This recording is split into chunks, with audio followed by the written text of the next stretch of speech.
agriculture was the mainstream of Nigerian economy when the country was the major exporter of agricultural products across the globe. Hello and welcome.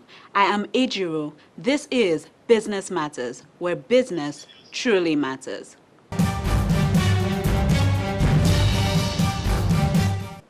Farming, a part of agriculture concerned with the growing of crops or keeping of animals by people for food, raw materials, and the huge landmass, as well as favorable weather conditions, makes farming business in Nigeria as easy as drinking a cup of water. Let's take our business update.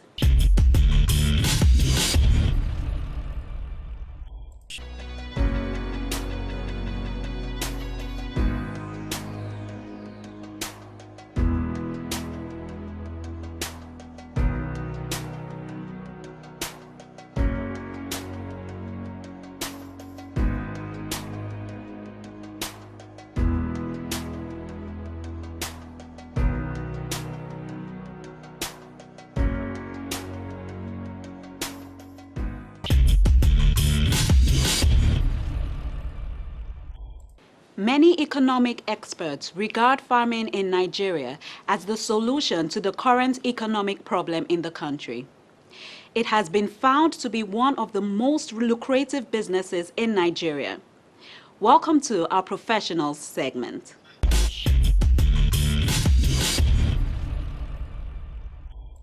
Welcome to the professional segment. We have with us today Onabiyi Olukayode Abiodun, and he is the founder of Reno Logro Limited, and it's an agricultural-based company in Nigeria. He is also a member of the All Farmers Association of Nigeria and the Organic Agricultural Foundation of Nigeria, and other agricultural bodies. Welcome to the professional segment. Thank you very much. Farming is one of the biggest industries in Nigeria, and starting requires some basics.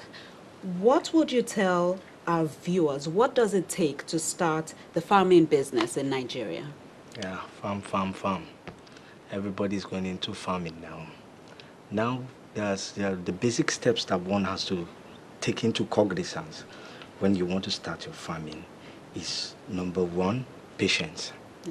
Start from patience, then you go into the training aspect of it. Then after the training aspect of it, you go into the GAP. I call it GAP, okay, which is the good agricultural practice or good agronomy practice. Okay. Then you go into the marketing aspect of it. Okay. So if you take those 4 steps concisively, you will discover that you running through agricultural sector, you will not have any inch at all. Okay. The federal government is encouraging youth to go back to farming, especially rice farming, plantain, cassava, snails, to reduce unemployment and poverty. Which of these would you say is the most lucrative, is the most profitable? Okay, before we talk about profitability, actually. And also, which requires less capital? Okay. Yeah. Before we talk about profitability of a business or something, we'll first of all take in place. We are talking about the youth section now in Nigeria. In Nigeria. So we know that the youth now carries almost like 70%, if I'm not mistaken, of the population of Nigeria. Yes. Actually, then and the focus of any country that wants to grow, that has a highest number of youths in the country, will want you to go. We want them to go into agriculture, yes, so that we can have less pressure on the country. We have less pressure when we reduce unemployment. Yes. So actually, the for the rice farming, a lot of things has been done about rice farming. Then again, I want to chip in again on cassava farm, cassava aspect. Cassava actually is an aspect of agriculture where you can just make your ridge, plant your cassava, it will grow. Okay. It will grow. Actually, it will grow. But Like what's the duration? the duration for cassava, some cassava, because now we are having improved species, Okay. improved stems of cassavas now, that you can plant within 6 months, 8 months. You've gotten your output depending on what you want to use it for. Okay. Whether you want to use it for starch, for your normal gari and processing and so on. And again, there's some part of cassava that has not yet been exploited, actually, of which is going to be again to some aspect of agriculture that has not yet been tapped into, which I'm still going to talk about on this program. Okay. I understand. So is the cassava leaf itself, the leaf that we cut off, we remove, we just throw it away, and it seems as if it's useless. I want to chip this in. If we dry them and process them, we process them. Processing is just a big grammar. We grind it. Okay. We grind it into smaller chips. It has enough nutrient to feed your snails, which is another big aspect of agriculture. It even serves more than the normal concentrates, the concentrates and the feed concentrates that we give to them. Okay. So that is on the aspect of cassava. So now the aspect of, I want to bring plantain at the end part of it. I may ask about the cassava leaves. Do you need special equipment to dry them, or it's just sun drying? No, you can use your sun drying. You can do your sun drying. But if you use your sun drying, it is under the scientific whatever, under the study on scientific whatever, we discovered that sun drying the leaves removes a lot of nutrients that is needed for that particular reason. So you do the room temperature drying for it. You do the room temperature drying for it. So now there are improved suckers that you use for planting. So now we have the double bunching. The double bunching suckers. They have is an hybrid where you can have two bunch of plantain on a parent plantain stand. Can't you see how beautiful that is? Amazing. Yeah. That's great. Yes. Yeah. On a farm of 1 acre where you can plant like a 670 suckers. On an acre of land, you can plant 670 suckers using a spacing of 3 by 2 meters. And if you multiply it, I can just chip that one, and if you multiply 3 by 2 by 6, then you divide it by 4,000, which is the square meter of a 6 by 12 standard plot of land there. When you do the plus and minus and everything, the multiplication, you get 670 suckers. So 670 suckers will give you 670 plantain bunch, plus or minus say 20, 10. You understand? Then when you're having a double bunching, you know the addition. You're having 134, 1,340 pieces there at the end of, say, 1 year. If you multiply it by 50, we know how much that is going to be. So we can do that. You can just imagine that doing such a logical thing on a 10 acres of land. You know that throughout the whole year you'll be having your plantain. And again, I also most of the time always want people to go on that plantain on the aspect of cluster farming. You have different farmers on the same location so that you can have good markets for it, and you can do the price determination of how much you are going to sell your plantain. You understand? Yes. That most people will say that, okay, it's going to perish in your farm, but it is not so, because you are in clusters. You have different platforms where you're going to sell your market. But the only thing is that before you start farming, which is the fourth one I said about the 4 steps that one should take in cognizance, which is the marketing aspect of it.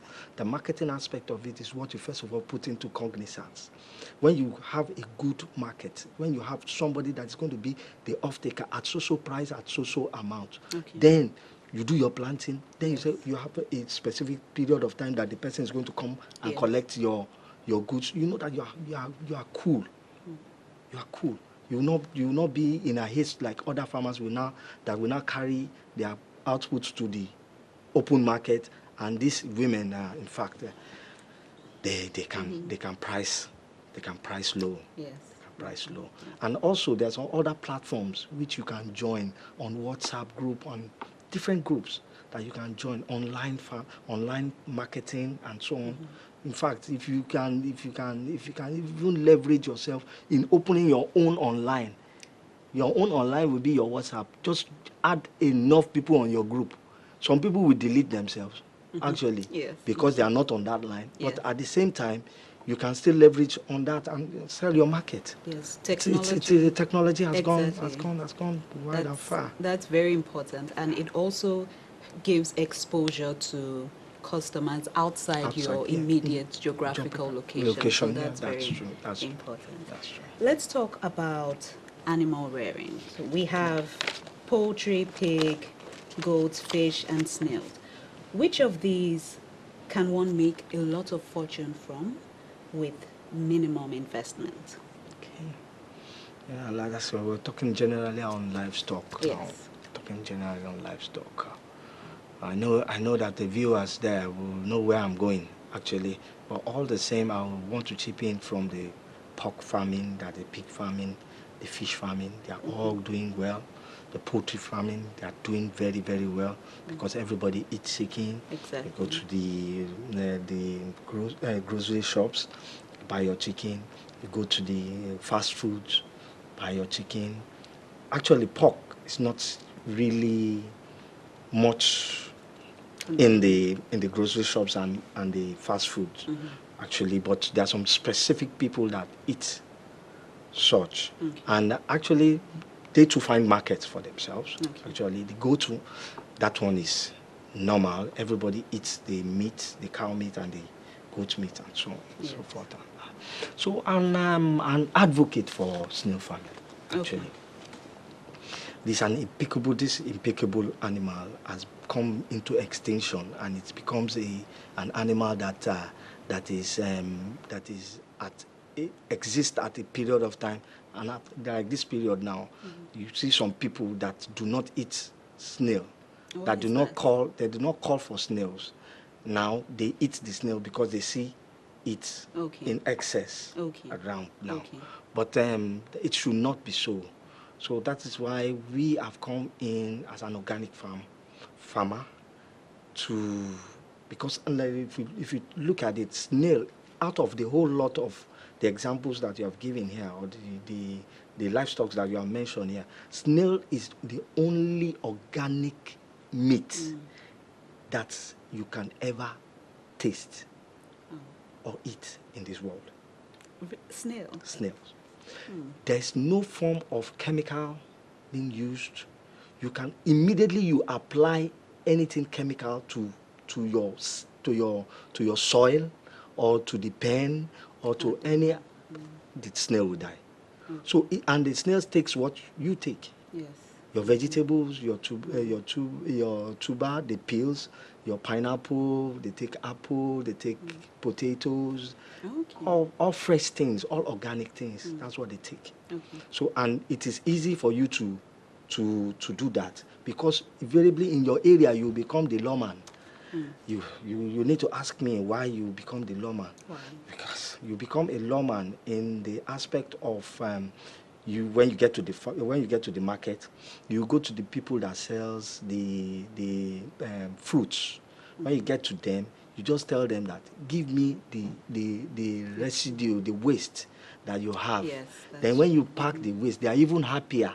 Yes. Even disposing their waste, and it exactly. is your own source of feeding your snails. Yes. So that's why I'm saying that you become the lawman division scape for for Lagos State or for any any states which you are.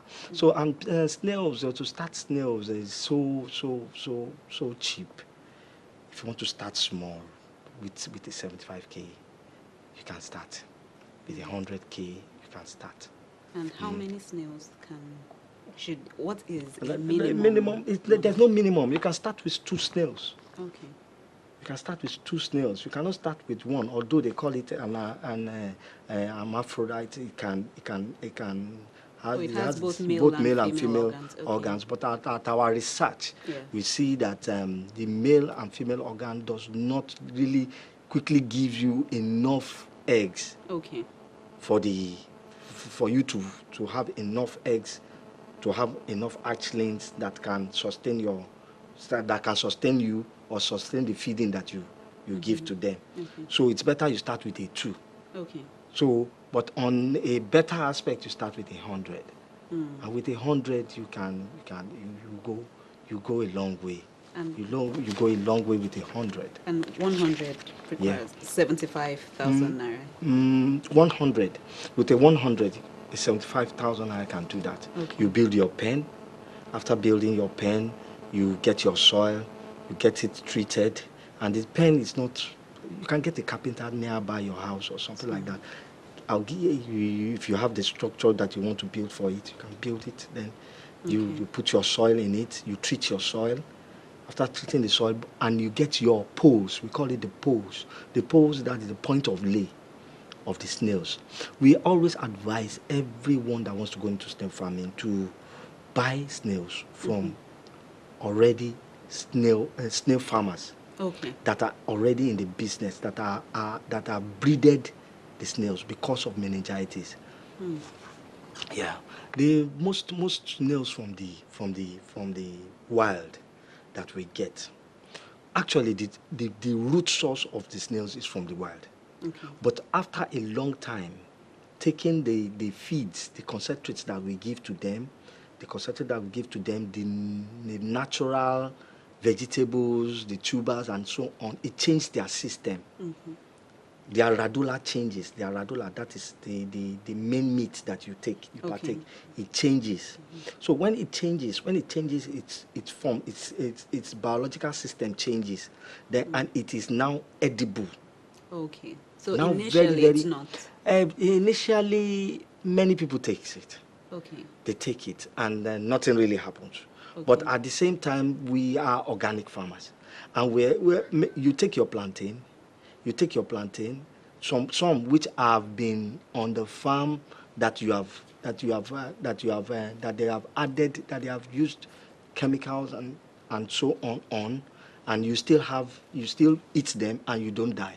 Okay. Understand? You don't die. But when you go into organic farming, you don't use your chemicals, you don't use your NPK, you don't use your whatever. You use your organic fertilizers for all that. So likewise, the same thing goes for snail farming too. Okay. Snails too.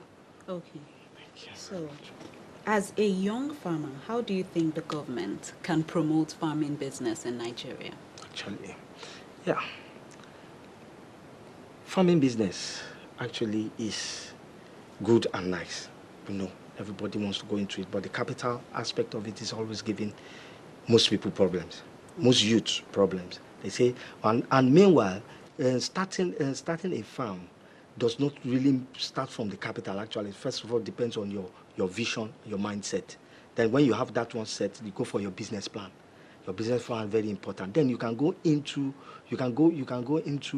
loans that the government have provided for, loans, grants that the government have provided for the youth now, because the government are really doing a lot pertaining funding for youth, mostly on this agricultural aspect.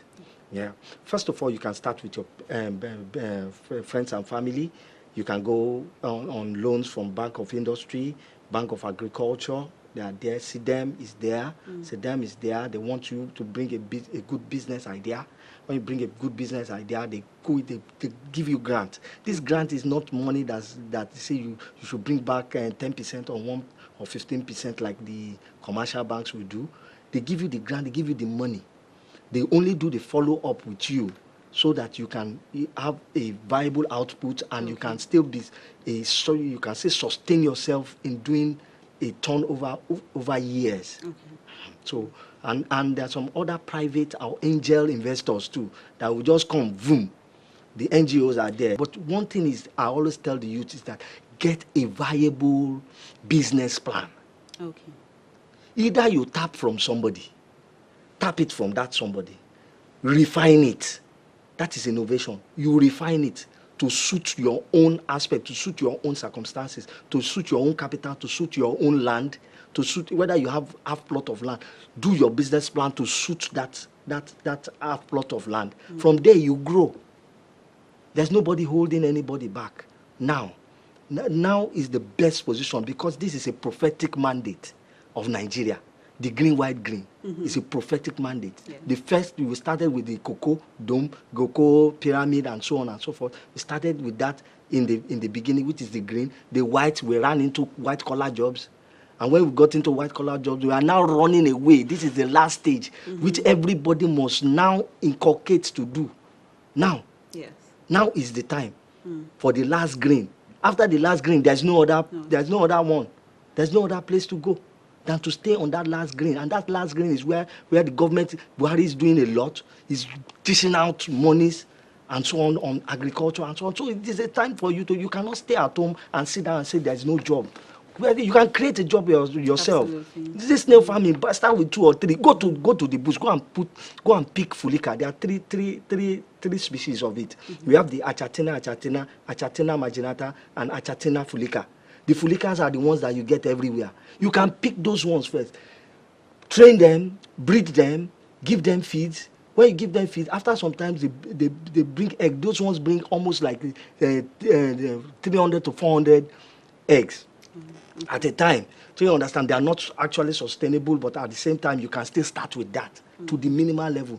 But the best one that we always advise everybody is the Achatina marginata, which can lay up to 6 to 10 eggs at a time. And if they lay 3 times in a year, and 10 times 3 is 300. 300 times 100 species of poles, that's 3,000 pieces. 3,000 pieces times 300 naira at least. Yes. We can start from somewhere. So the youth are here. And I know that all Nigerian youths, they are ready to go into agriculture. Definitely. Thank you very much. We have been talking to Onabiyi Olukayode Abiodun, and he is the founder of Reno Logro Limited, an agricultural-based company. Thank you very much for your time. You're welcome. Thank you very much. Finally, we bring you business success tips.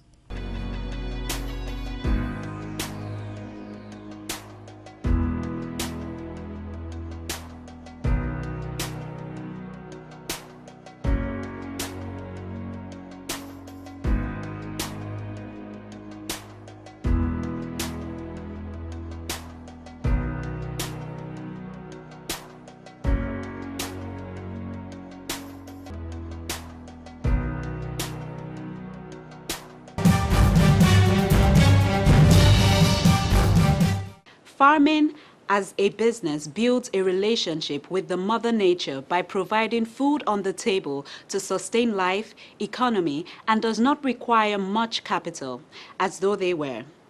It is indeed the next backbone of Nigerian economy.